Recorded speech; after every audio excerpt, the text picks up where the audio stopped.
खुद से ज्यादा खुद का दर्द कोई नहीं समझ सकता। नमस्कार, मैं आरती मित्तल मोटिवेशन ग्रेड में और इस बार की मेरी कहानी है खुद का दर्द। एक बार एक दुकान होती है और उसके बाहर एक बोर्ड लगा होता है कि यहाँ पे छोटे छोटे कुत्ते के बच्चे मिलते हैं, पपीज फॉर सेल। तो रोज जितने भी लोग वहां से गुजरते, वहां पे छोटे बच्चे गुजरते, तो वो सब अपने पापा को कहते कि देखो हमको भी एक छोटा सा डॉग चाहिए, छोटा सा डॉग चाहिए।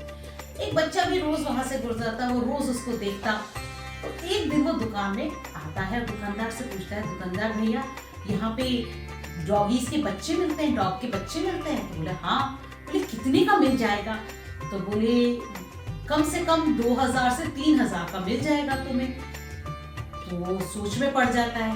बोले अंकल मेरे पास तो 1000 रुपए है, क्या इसमें कोई डॉग मिल जाएगा मुझे? तो जो दुकानदार होता है वो मुस्कुरा देता है।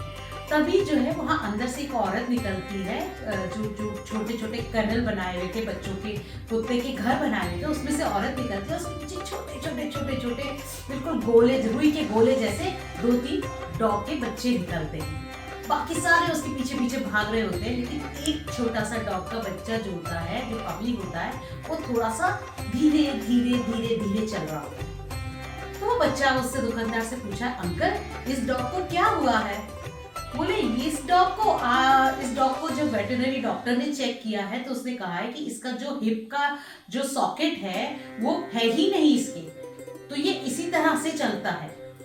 तो बोले क्या अंकल मैं इस वाले डॉग को खरीद सकता हूँ? तो बोले अरे नहीं, तुम अच्छा डॉग खरीदो, जब तुम पैसे दे रहे हो तो तुम ये वाला डॉग क्यों खरीदोगे? बोले नहीं नहीं अंकल, मुझे यही डॉग खरीदना है और उतने का ही खरीदना है, बल्कि मैं आपको और 200 रुपए ज्यादा दूंगा, मुझे सिर्फ यही डॉग खरीदना है। तो दुकानदार उसे फिर समझाता है कि बेटा जब तुम पैसे देके खरीद ही रहे हो तो सही सा डॉग खरीदो, क्योंकि ये डॉग तो कभी भी तुम्हारे साथ खेल भी नहीं पाएगा, तुम्हारे पीछे भाग भी नहीं पाएगा और तुमको बिल्कुल मजा नहीं आएगा इस डॉग को ले जाने में। तो वो बच्चा फिर धीरे से अपनी पैंट उठाता है और अपना आर्टिफिशियल पैर दिखाता है। कहता है अंकल ये ही मेरे साथ सबसे अच्छे से खेल पाएगा, क्योंकि मैं भी तो नहीं भाग सकता। तो सच बात तो ये है कि वो बच्चा ही उसका दर्द समझता था, कि उसके लंगड़ेपन का दर्द वही समझता था। तो कई बार ऐसा होता है कि हमें लगता है कि कोई इंसान अगर अपाहिज है तो हम उसका दर्द पहली चीज तो समझ नहीं पाते, और दूसरा हम अपनी नजरों में अपने आप ही उसकी वर्थ कम कर देते हैं, जबकि कोई एक अंग खराब होने से किसी की कीमत या कोई भी सोल जो है वो खराब नहीं हो जाती।